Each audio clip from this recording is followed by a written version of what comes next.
Well, Oleg Kouzmin is an economist and vice president of Renaissance Capital. He joins me now from Moscow to talk more about this. So thank you for being with us. So first of all, have the sanctions actually focused policymakers on moving the economy away from an oil and gas-based one? Russia is facing a challenging environment given a drop in oil prices and Western sanctions, but indeed, current challenging environment provides grounds for authorities to take some unpopular but very important decisions. This includes the increase in the retirement age of the population and the freeze of wages in the state sector. Both things could encourage import substitution in Russia. In addition, Russia also gets now fruits of much weaker exchange rate, which also encourages import substitution to some extent.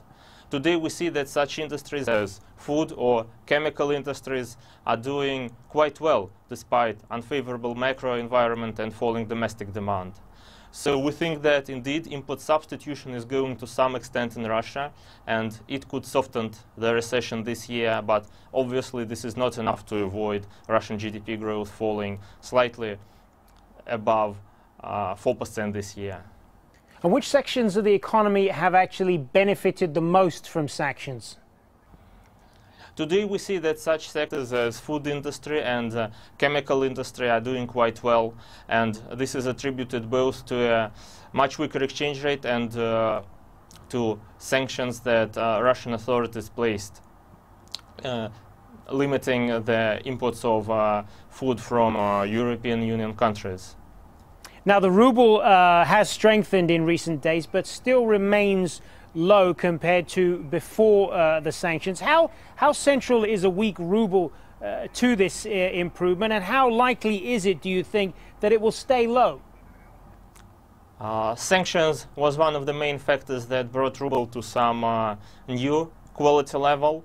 In the previous year, we saw ruble fluctuating around 30-35.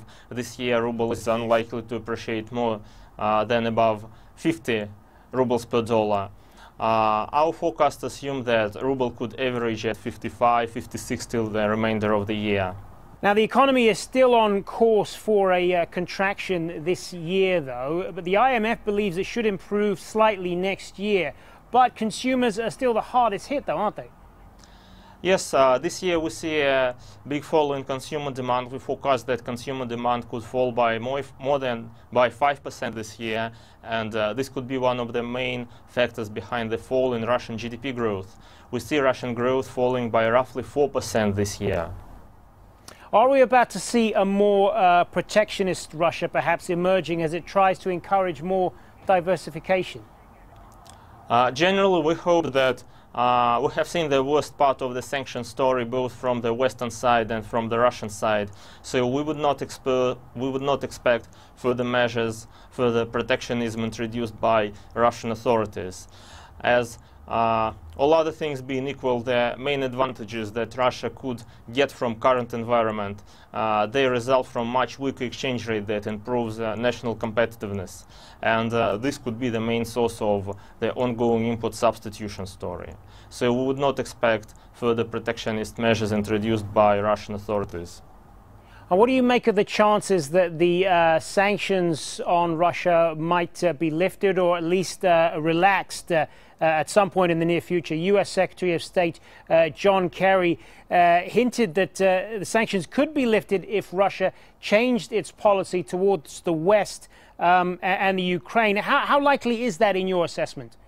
We hope that both Russian sanctions and Western sanctions would be removed in the middle term, because economic connections between Russia and European Union, they are quite high, and generally this situation doesn't provide a lot of good things, obviously for Russia, but also for European Union.